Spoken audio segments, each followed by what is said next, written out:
Hello, this is your host, Todd Lewis of the Praise of Folly podcast. I am again joined by Aleksay and Florian.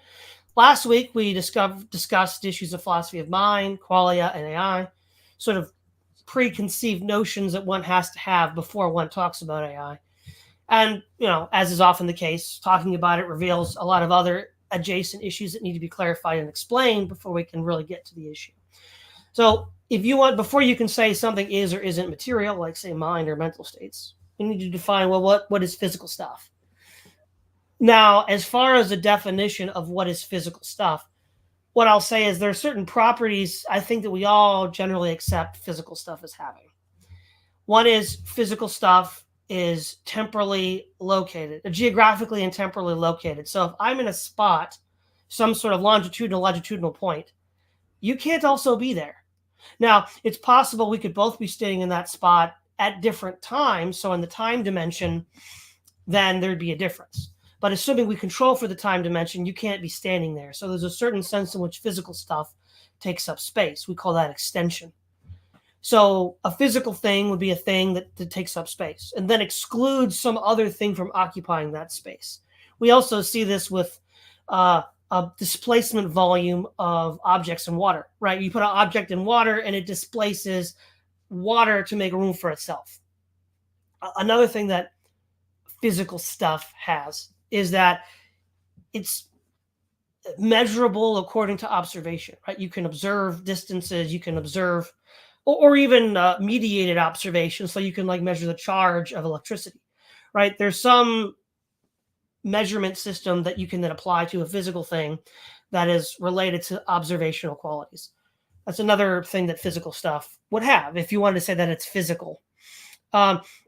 Physical stuff is scarce. Now, by scarce, I don't mean in the economic sense of a scarce good where you have limited supply, though that's also true. But what I mean by scarce is I'm going to refer to Stefan Kinsella from the Libertarians. He makes an argument against intellectual property, which is interesting. We're not going to have to get into that here, but only to make a point that he has a key insight that intellectual property isn't property in his mind because it isn't scarce. And by scarce, what he means is exclusive use. So if I'm eating a hamburger or wearing a pair of shoes, you can't also be eating that hamburger or wearing that pair of shoes. Because for me to use it excludes you from using it. And he argues that that's what actual property is. Now, the legal sense of private property, but I argue that all physical stuff is like that. Now, some physical stuff is super abundant, like air and water. While there's some theoretical limit you could get there, it's not actually practical. So it's still a theoretical limit, but not a practical one. But for most physical stuff that we deal with, it is the case that it's scarce in the sense that you can't, if I'm using it, someone else can't use it.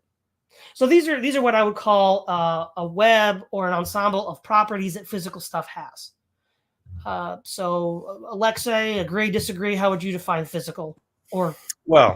So Todd, to me, it seems like that what you've provided is not so much a definition of physical stuff, but rather a way to distinguish it from the non-physical things. So as you're saying, if you're eating the sandwich, I cannot be eaten at the same time. If you're standing in the same place, then I cannot be doing that. Well, there is an obvious difference between this and say spiritual or intellectual ideas, that we both can be thinking of the same thing at the same time. We both could be listening to the same music at the same time. Sure, this is a contradistinction. I'd say that's the proper epistemic term I'd use. However, to define something as physical, I'd say we need to be a little bit more detailed. Specifically, what does it mean for it to be physical, and in what ways can it be perceived? Now, I will refer you back to Kant's 12 categories of perceptions. In fact, I recommend that we use Immanuel Kant's theoretical framework for this discussion regarding the difference between mind and body. So for Kant, the 12 categories could be as simple as, some of them are simple as mathematical properties: division, subtraction, multiplication, so on and so on. But also, see, through these physical properties, we are able to perceive the concrete elements of the world as we see them. So, for instance, through these 12 categories of perception, we organize the noumenon in a manner that makes it digestible for the human mind. And some of these things that we digest are can be regarded as matter, as material things, things that can be perceived with our senses. And that is where that is what I would say physical phenomenon. Yes, something that can be tasted, smelled, touched, or seen specifically. And now that in that sense, it's fundamentally different from phenomena that are ideas, or would say Platonic ideas that are abstract fundamentally. So to determine whether something is physical, I'd say, can we engage it with one of our five senses? Well, can you engage the concept of God with one of your five senses? No, you can't. It's only an idea.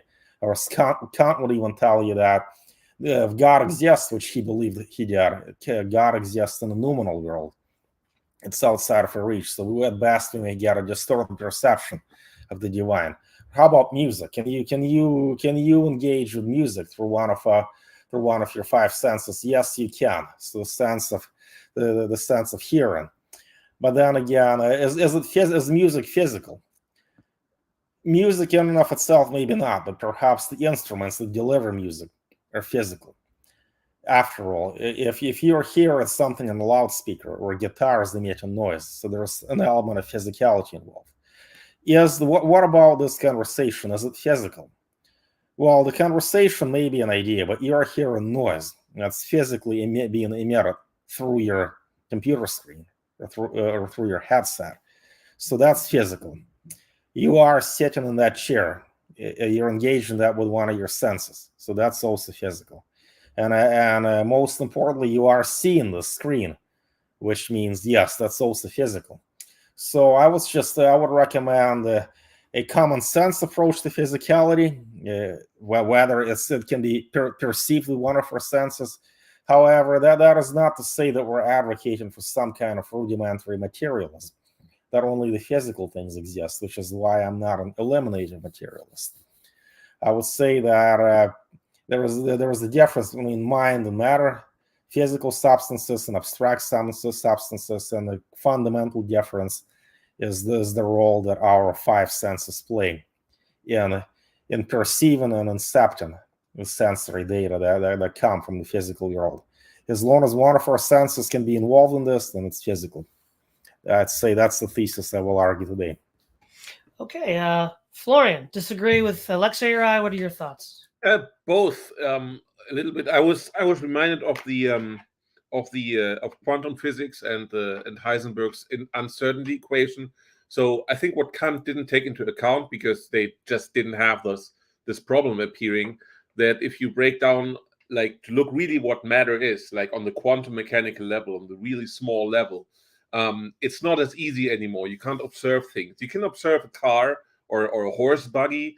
You can see the location and the speed at the same time, right? With an electron or a little photon, that's not so easily possible. Imagine you have a microscope and you observe an electron that's moving. Okay, so now you send like a light impulse, and that reflects from the electron and comes back to your measuring device, and now you know where the electron is. But since you put like a photon on there, the electron is now put out of whack. So you can determine the position of an electron, but never its speed, and the other way around. And that means you cannot grasp matter on the quantum mechanical level, on the very basic level. You cannot recognize matter in all its dimensions at once. But what you can do, at least you can say with reasonable certainty, there's a certain likelihood that you will find those microscopic particles at a certain place at a certain time, right? And the more you zoom in, the more diffuse the whole process becomes, the more uncertain it is where it's going. But you can say there's a certain likelihood you find matter at a certain place at a certain time. And so then this would be in line with what Kant says to a certain extent, at least, again. Okay, so I have a question for Florian, or not Florian, for Aleksay, because this is kind of a two-tiered question.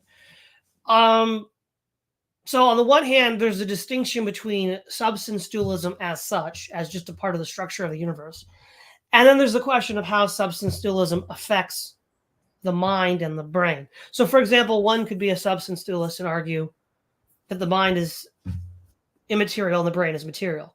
One could be a substance dualist and believe that whatever the mind-brain connection is wholly material. For example, I had a professor who said he was a Christian, so he was a substance dualist, but he didn't believe that substance dualism was a part of the human anthropology. So I'm not sure. Are you saying, Aleksay, that you accept that non-physical things exist, but just not that they exist in the human anthropology, or are you saying something else? What do you understand human anthropology to mean? Let's define that term. Make sure we're talking about. So by human anthropology, I just mean broadly. Is the human person an amphibian who exists in both three? Well, if you concede that both realities exist, and maybe you don't, does a human an amphibian who exists in both? Well, the two realities that you have in mind are, well, substance are about mind and matter, substance dualism. You take that as a fundamental fact of life. Well, I would say non-physical things do exist. Of course they do. That's common sense. And I don't believe they're reducible only to brain states. And let me give you an example. So when you hear music, see, as far as the physicality of that, the physical aspect of that, it's just noise, really. But how can you tell the difference between noise and music? Well, you have to study music. You have to have some appreciation of the fine art. So that in and of itself, to me, proves that there is more to life than just what is physical. And then you gotta wonder, okay, well, what does music mean to your dog? Well, the dog does not have the 12 categories of perception that Immanuel Kant wrote about, and I'll list them here for clarity's sake. There are 4 fundamental categories. There are 3 within: quantity, quality, relation, and modality. In quantity, there is unity, plurality, and totality. In quality, reality, negation, limitation, and relation, inherence, and subsistence, causality and dependence, and C, community, reciprocal action, interaction, and modality, possibility, existence, and necessity, yada yada. We don't need to get into the nitty-gritty, but here's my point. As far as quantity is concerned, your mind is wired as such as that you can tell me exactly how many minutes we've spent talking, how many words I may have uttered if you're paying attention, and yada yada. Dogs, not so much. Dogs, they can only tell the difference between one and many. I don't think the dog has a concept of 97, for example. So this already means that human species engage with the abstract world in a manner that's conditioned subjectively by their brains. Dogs don't have a concept of color in the same sense that we do. So our brains may be physical, yet they allow us to have a certain shared experience of ideas, feelings, perceptions, aesthetics that are maybe out of reach for other species. Then I wonder, what if there are aliens who have an IQ 400, hypothetically, if we could measure such a thing? Imagine if there is an alien who has an IQ level that is pretty much twice of what the most intelligent known human being has. How would they perceive these things? Would they be able to tell us that maybe our perception of red is an illusion?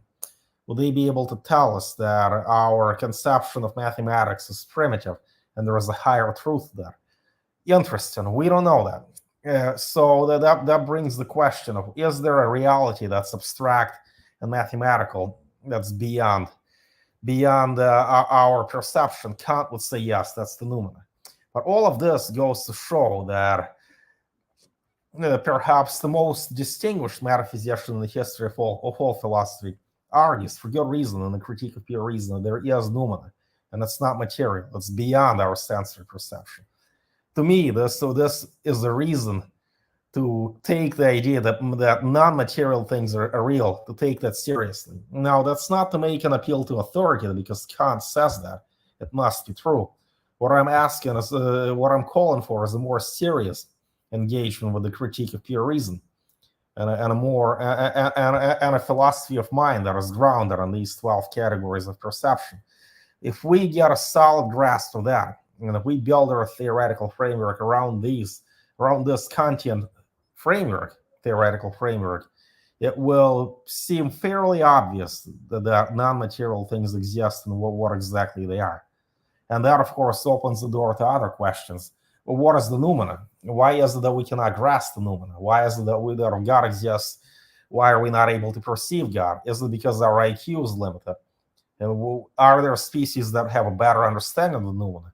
Or can they understand it as a whole? What about AI? That's really the point. what if AI somehow develops a sense of self, and by all measures achieves a cognitive performance that's ahead of John von Neumann's, who was widely regarded as a stupendous genius with a 190 IQ, if there is such a thing, far ahead of Einstein? What if machines somehow had managed to understand fundamental reality at 1,000 IQ, if that's even possible? How would they be able to understand noumena in ways that we could never fathom? And what would that even look like? Or is that a paradoxical question to begin with?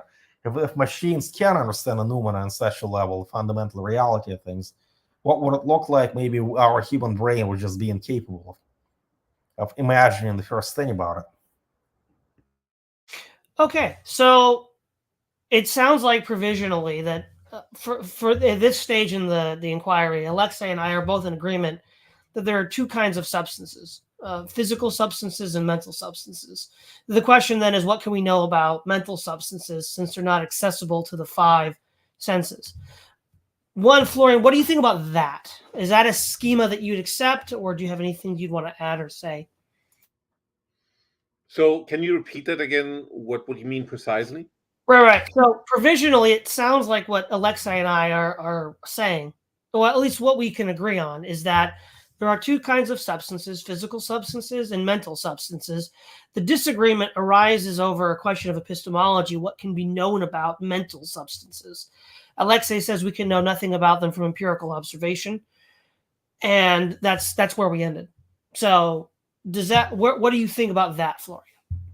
Well, I think I would agree with Aleksay's point, but it's difficult to reconcile what even is reality, because if we're talking about a higher being, and I just realized that if you take like an ant heap or like an anthill, and they're like just a careless kid just stumbles over that anthill and destroys it. So for those ants, that kid is a god, but that kid is just is just able to see reality in a higher level than the ants, right? So basically, an ant cannot grasp what human consciousness is. And then if there's someone with an IQ of 900, aliens, we wouldn't even be able to recognize them probably. And yet they are not God, right? So it's really difficult to understand what is reality when each level of reality can still be explained by a material concept, and not like, for the ants there may be a metaphysical concept of a boot of a kid that destroys them as some kind of goddess, but that is still a very concept that's very much based in matter and reality without any metaphysics to it. Okay, so just to be clear, you're saying that you would hold to the position that there is no mental stuff. There's just material, physical stuff.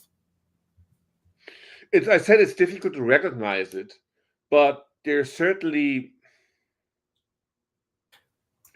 I don't know. I mean, I always thought that, especially the uncertainty relationship that we have with matter on the quantum mechanical level, that allows for some ambiguity and maybe for the presence of some form of mental substance that is difficult to grasp just through the matter alone. But I would have to say right now, it's those states are.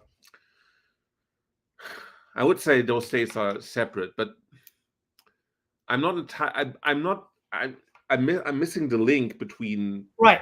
I think link, but I would miss what link that could be. Okay, I'll make it, because I think Aleksay has already sort of implied a certain argument that I'm going to make. One is, I'll give you two thought experiments, Florian, I think to help refine this for you. The first one is, physical stuff is spatially located. in that sense that, if it's here, it's not somewhere else. And it's also scarce. So like if I'm eating the sandwich, you can't also eat it unless it's super abundant like air, which is, I mean, you could still create a vacuum by sucking all the air out of an area. So it's still scarce in the sense that you can use it all up, but you have to put constraints on that. Now, let's think about something else. Let's think about the number one. Right? If everybody were to think about the number one, it's not scarce in any meaningful way. Not only is the supply not consumed, you consuming that number or thinking about that number doesn't deny somebody else access. So what I would say is by that, we've demonstrated that something is not physical because it fails to meet these external properties of what it would be to be physical, i.e. scarce. But it's created by matter. It's created in my mind. There's the neurons firing, and I think about a concept. So it is basically a consequence of matter. So wait, you're saying that it's created by matter, because the other thing that I would say is, let's say you have a book, right? And actually, the fact that you could have SOS could be on a beach with stones, creating a sign saying SOS, right? You could read it in a book, like an adventure novel, or you could read it online. The idea, the information, SOS, is encoded in multiple independent material substances. One is rocks on the beach, one is a book, and one is digital code.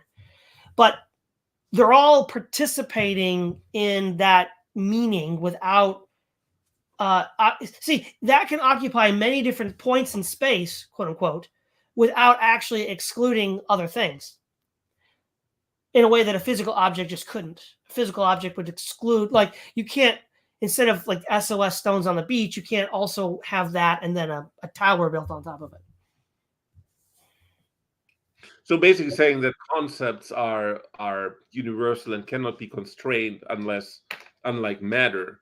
But I would say that they are constraining in a way that not everyone, we are thinking about them, which means we cannot think about anything else because we think about that one part. In that point, they are constrained, not as a concept as such, but not as something that can be consumed, but as something that we need to spend time on, debating with, like interpreting, looking at, whatever, thinking about it. We cannot think about anything else. That's the constraint that they have. Right. Now, I'm not saying that mind or immaterial substances are unbounded, but the point that I'm saying is the nature of the constraint is not one would expect with physical constraints on physical objects. Right. Yep. Okay. So, yeah, I'll toss it back to you, Aleksay. Do you have anything you want to add? Yeah, Todd, I think there is a fundamental misunderstanding that the position you're arguing for substance dualism, there are two fundamental substances. I have a Kantian view, which is not exactly the same thing. There is an overlap. See, Kant is often mistaken for an idealist or rationalist, but the crowning achievement of the critique of pure reason is that he synthesized rationalism and empiricism. You see, it's not that Kant is saying that the noumena is some substance, non-material substance, the way that Descartes would. He's saying that it's outside of the purview of human knowledge. It's outside of the possibility of human investigation.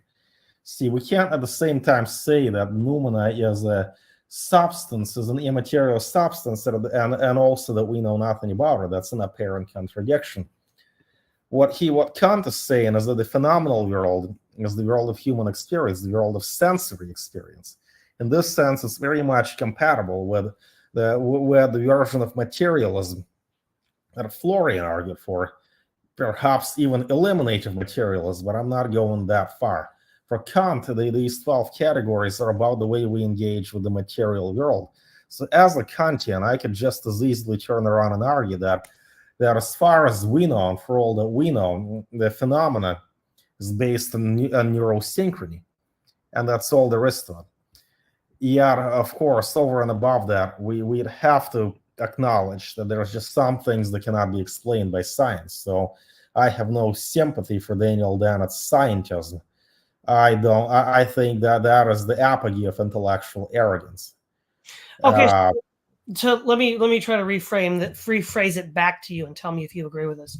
So what you're saying you're committing yourself to is that the noumena could in fact be a sort of like a higher dimension but because of the limitations of the human perceptive qualities, we can't perceive it. Mm-hmm. By being higher dimensional, it's still material. Like, for example, a 4-dimensional object. We could have a shadow of a 4-dimensional object cast in the 3rd dimension, but we can't see what a 4-dimensional object is because we live in the 3rd dimension. Or, if you were a 2-dimensional being, a cartoon drawing, you could see a shadow cast by a 3-dimensional object, but you couldn't perceive it. Is that kind of what you're talking about? The noumena is like 4 dimensions and up, and we just can't perceive it for that reason? Yeah, see, if I say the noumena is 4 dimensions and up, I'm already deviating from the Kantian framework.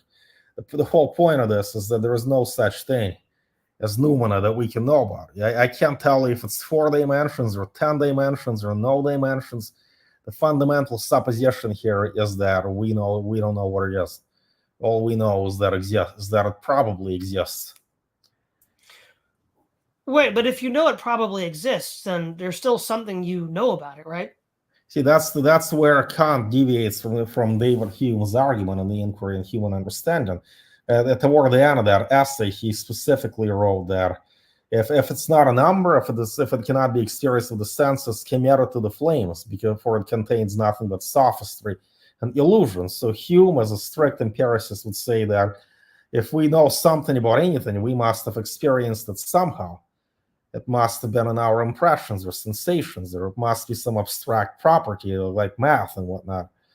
Okay, well, what Kant is arguing that the world is just not that simple. You see that there are just some things that we know to exist without empirical engagement. And how is that? Well, let's see. What does Kant agree on with Descartes? I think therefore I am. Well, Kant wouldn't agree with that.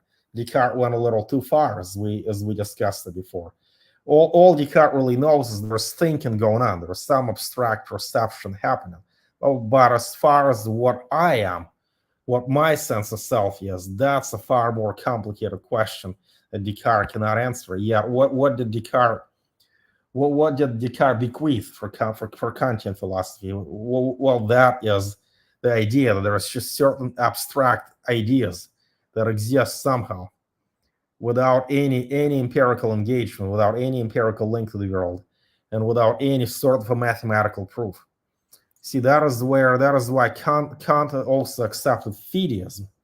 Fideism is a position that sometimes you gotta take room out of reason and allow for faith to exist in some level.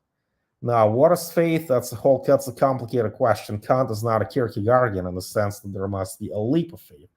Kant is arguing, Kant seems to be implying that in order for a coherent conceptual framework to exist, some things have to be accepted as an article of faith, and it's not entirely compatible with reason itself.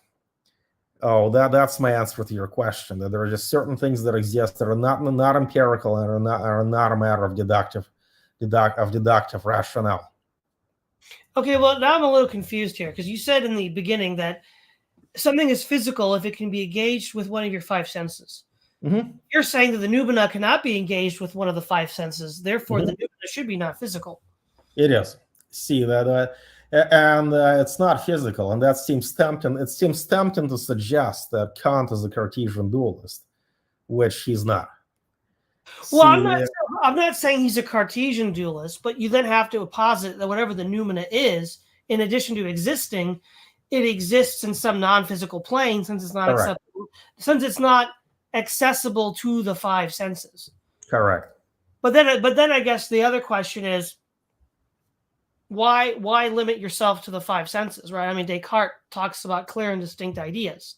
A clear and distinct idea would be, for example, geometric proofs. Like, for example, the sum interior of angle of a triangle adds up to 180 degrees. Mm-hmm. That is the proof, right? As soon as you understand that concept, that then becomes the proof of the concept. And that's something that you come to in a way that's different than, say, a scientific theory where you have measurement and observation. See, even if you take a strict empiricist like David Hume, he would not say that a mathematical proof is sophistry and illusion. In fact, he said the opposite in the final paragraph of the Inquiry Concerning Human Understanding. If something has a number or a logical proof for that, it should not be committed to the flames. See, for Kant, it's really not a question of whether math is real. He's not even arguing about it. That's part of the 12 perceptions. One of the broader categories that he uses is plurality, quantity, and quality. Right. So what the noumena is a certain ineffable quality to life that is beyond human comprehension by definition. And the most distinctive characteristic of intellectual humility and open-mindedness is not scientism. It's the opposite. It's the ability to acknowledge that there are some things that we may not be able to understand. And that prompts the question of, well, what if we start exploring these ideas by entertaining religious beliefs? Why don't we try Christianity, Buddhism, Hinduism, Taoism? Well, I'd say that's a bad idea, because that is the opposite of intellectual humility. That is assuming that you know things that you can barely understand. See, although Kant himself was a practicing Christian, although not a very strict one, he argued that God is ineffable, that whatever divine revelation there may be is just not something that can be cut and dry. That can be cut and dry and then can be made compatible with some kind of a religious dogma. And so how do we explore this? Well, good luck. See, if you want to explore mathematical proofs, it's still the phenomena. That's just the constitution of the intellect.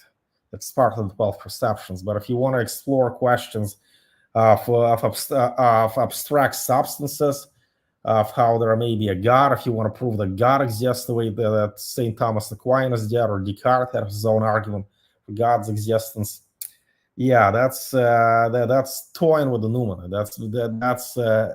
That would be a failure to acknowledge the limitations of the intellect. But doesn't Kant have an argument for God based on justice?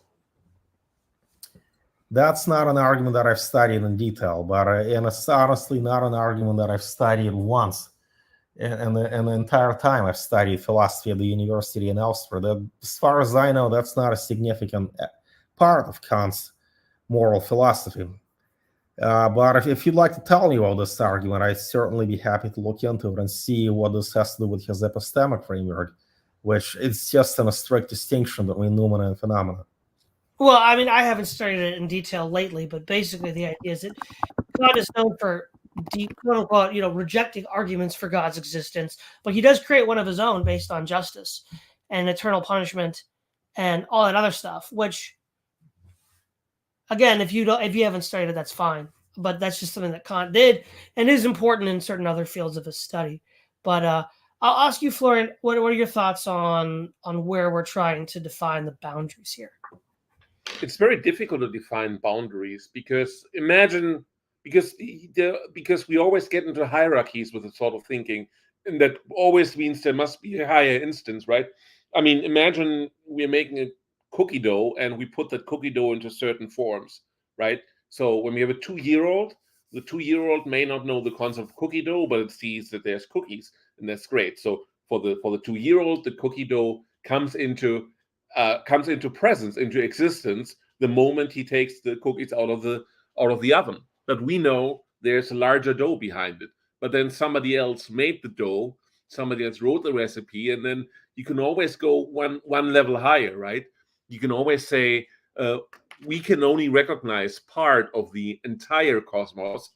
But even if you say in the end, if you go all the hierarchies up, you land at God. But then who made God, right? If you think there's something that's more than we can see, then I don't know whether that whole avenue of thinking makes much sense, because we will invariably end up in that construct. There must be one higher being, but there can never be a higher being, because there must be one instance that set the boundaries and ground rules for other instances to exist. But who made that person who set the boundaries, right? It's impossible. And so I'm not entirely sure how to get to any conclusion there.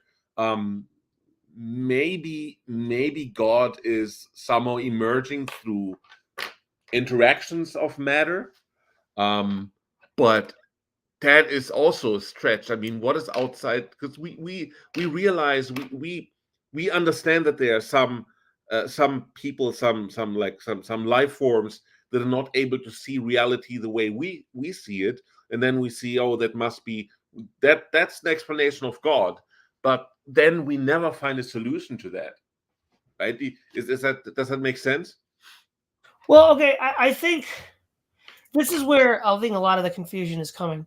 So on the one hand, this is framed as sort of adding up a sequence of numbers or processes to get to a new substance. So the more I add particles together, I'm not going to get a composite of physical particles. I'm going to get something more. That's not the argument. The argument is, in our experience, we're meeting up with things that are not explainable in that way. The example I gave was the fact that information can be in any physical object and doesn't displace that physical object's location in a way that, like, if I have a chair in one spot and you put another chair there, you have to get rid of it. Or there's a difference in the time dimension, in which case they can both be in the same spot but at different times. Information doesn't do that, right? It doesn't displace the thing that's there. In fact, it can be there in any number of things, where you might have 3 different computers occupying the same place at 3 different times, all having the same data. It doesn't displace. This thing that we're engaging with just isn't the kind of thing that takes up space, which I would argue is one of the prerequisites of a property of matter. And so therefore, since it lacks that property of matter, whatever it is a material. That's what I would say. So I'll offer to you first, Florian, since that was really a response to you. Yeah, I think then there must still be an origin somewhere, right? So we're still arguing that there must be, if there's an idea, that idea must come from somewhere, and that means it must have some form of origin, which gets us back to the hierarchical view of, like, there's God that's like just a higher being that's able to see more dimensions than we are. But then an alternative view could be that ideas are basically effects of material interactions, like some right. So something that comes out of interactions between matter that we have, and somehow this idea is there, and we can perceive it. That means it must be somewhere there, right? But it's still difficult to not think about that there must be some origin of an idea somewhere, right? I mean, that just exists, an idea? Well, how can something just exist? Well, no, it's not that the idea just exists, but it's that whatever it is of a qualitative difference. You don't achieve a qualitative difference by quantitative composition, right? You don't get from one qualitative difference to another by a series of composite additions or composite arrangements. It's just qualitatively different. It's just something else different entirely. That's true. Yeah, that's true. Okay, and that's what I'm saying. Mental stuff is qualitatively different in relevant ways. But without a brain, mental stuff wouldn't exist. Well, that's a working assumption of materialism. I mean, I'm not here to talk about people's experience of, like, gods and angels and metaphysical beings, but I mean, the only other explanation is that they either hallucinated it or made it up or something else. And I don't find that entirely satisfying to just hand wave all that away. But again, that's a little bit outside of today's discussion of just sort of setting up the boundaries and seeing where we stand on these issues. But I agree with what you say. Yeah, I agree that it is clearly separate. Yeah, an idea is clearly separate from matter. I would say yes. Yeah. Okay. Yeah. So the other thing then is, I'm trying to figure out. Okay, so let's go around the table again, because I'm so confused about. We all agree that physical stuff exists. That's sort of what we've been working on defining. The other question that is, does non-physical stuff exist? And there's really, I guess, 3 answers: a yes, a no, or we don't know. I would say yes. And then Aleksay, you can correct me if I'm wrong, but I think you'd say we don't know. Well, an argument for yes would be that people experience phenomena independent of one another. So if these things are just created by matter, something like that, then you wouldn't have like people at different points in time having the same ideas. That seems unlikely, right? So I would say that these things do exist. Okay. Aleksay, then. So just clear up some fundamental questions. I'm not saying that we don't know that non-physical things exist. I'm saying that we don't know if the noumena exist. If noumena has specific characteristics. You see, Kant believed in God, and he presumed that God must be part of noumena. Yet he was not so presumptuous as to tell you he could tell you what God was. Now, back to your point, Kant did not believe about the argument for the existence of God based on justice. The confusion comes from the meaning of God, and it really is a bad pun. What God means to one Christian may mean something else to another, and to say nothing of Buddhists, say they're pantheists. For Kant, the God that he was arguing for was the reflection of the moral law. You see, Kant wrote about the cosmos above him and the moral law within him. That's one of the most famous Kantian quotes, the most successful. The moral law was implanted within human nature, the same way the 12 categories of perceptions have been. And Kant hinted that he endorsed a sort of a teleological argument for the existence of God. That given that these 12 categories of perception exist and they allow us to organize the world in a rational order, and they also allow us to make moral judgments, which, by the way, he didn't believe that they were sentiments, as Adam Smith and David Hume argued. Kant cannot be confused for any sort of a moral subjectivist. See, now if we take that as the working assumption, we're arguing that moral facts exist for the same reason that mathematical facts do. See, for Kant, that's actually the nature of morality. It's like a geometrical truth. If you will, it's a clear and a distinct idea. Yeah, the Kant parts company from Descartes, from the assumption where Descartes would argue, well, okay, clear and distinct ideas are substances in the exact same way the physical things may be. Kant would not go that far. Well, no. The clear and distinct ideas aren't substances. Like the mind that thinks of them as a substance. Right. So how do you access these clear and distinct ideas? Well, you must have a substance, the mind, and that's how you process them. Kant would say that that's not so much the case. The 12 categories are perceptions that are instilled within our mind. So what is the mind exactly? Is the mind material, as the materialist would say, or is it immaterial? Well, as far as the Kantian perspective is concerned, the jury is out on that. That we can't tell. I can't tell you one way or the other, which is why I told you before that with this perspective, I could just as easily turn around and argue for materialism, but not for eliminating materials. You see, as an epiphenomenalist, I'm a non-reductionist materialist.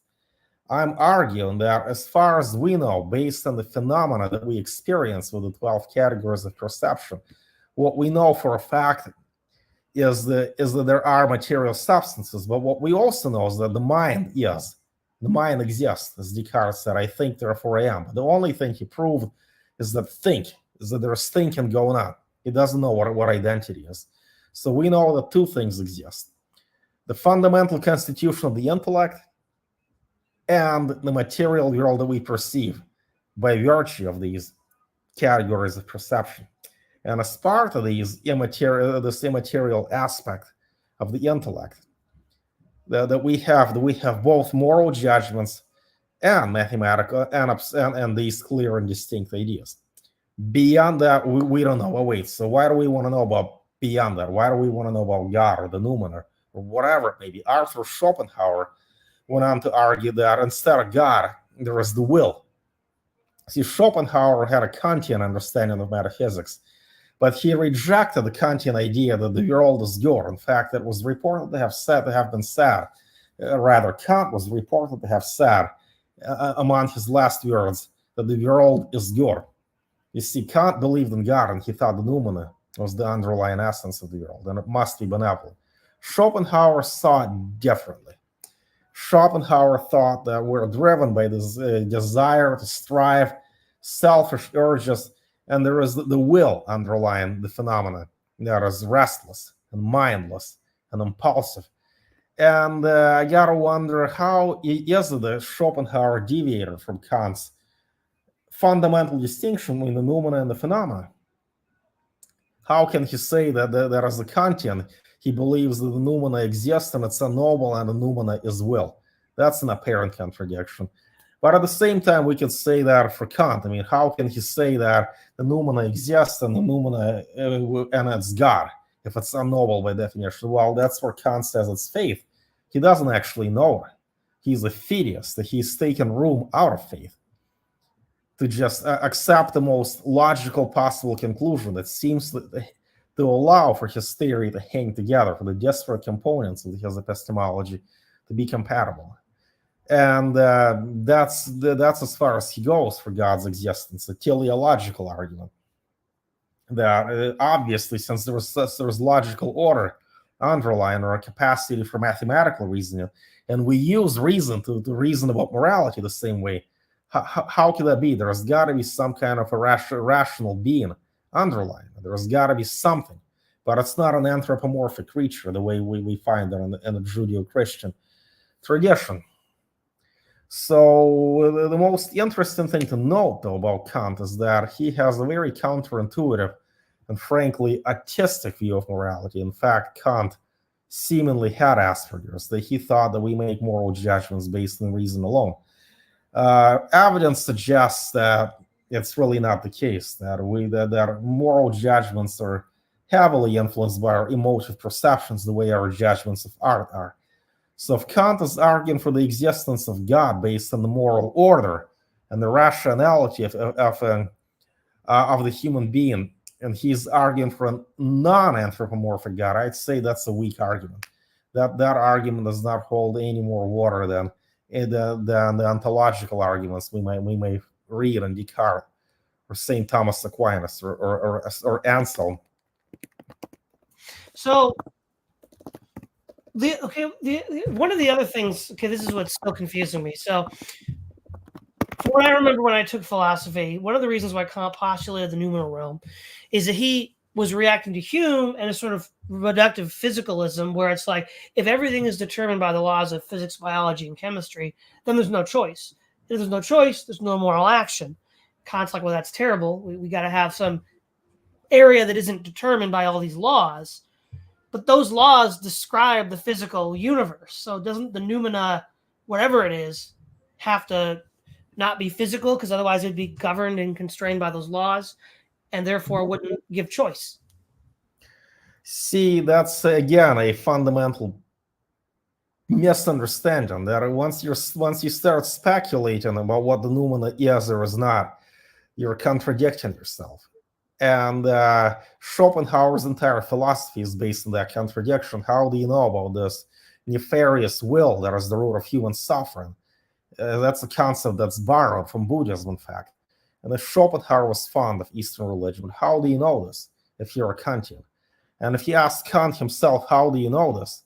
Well, he would say, I don't. That's faith. In fact, Richard Dawkins once reported having had a fractious discussion with a fellow biologist who was a Christian fundamentalist, and Dawkins, of course, subjected him to a litany of these arguments, scientific arguments for why God must be fiction, and his colleague responded firmly, there is a reason why it is called faith. And that's really the most insightful thing I've heard Dawkins say, and it's interesting that he quoted a Christian for having said that. That's what Kant would have said. There is a reason why it's called faith. So I'm not going to tell you one way or the other the noumena is physical or non-physical. It's beyond our 12 categories of perception. We can't speculate about it. Okay, Florian. Yeah, I think Kant operated, that's probably due to Kant's Asperger. he operated from the assumption that there is logic in our world, and that's why so it came from the teleological point of view, and that's why there must be something like a god or noumena. But many things, like if you look at many phenomena in ecosystems or in organisms, especially if you look at theory of evolution, then that theory says that there's no kind of reason why something nature is not teleologic, right? That would be a point against Kant's, against whatever thoughts Kant had that got him to his topic, right? So basically, there are certain elements of randomness, and I don't mean like just like randomness, life appeared, but it's in a way that life goes on in like a certain way that works, right? Nature uses things and reuses elements in organisms, and that sort of like work. They may not be perfect, but they kind of work. They kind of make do for this specific biological being until like a larger being comes there and displaces the first one. So there's a lot of I'm not refuting Kant's concept of noumena, but it's not as teleologic as he might have thought it would be.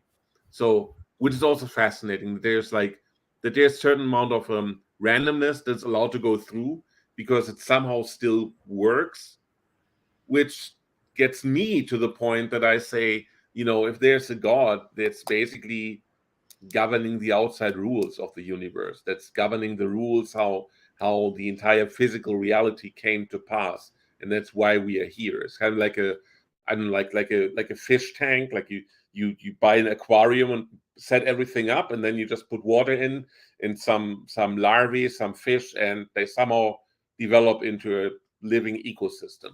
And that's how I often saw it, or sometimes still see it.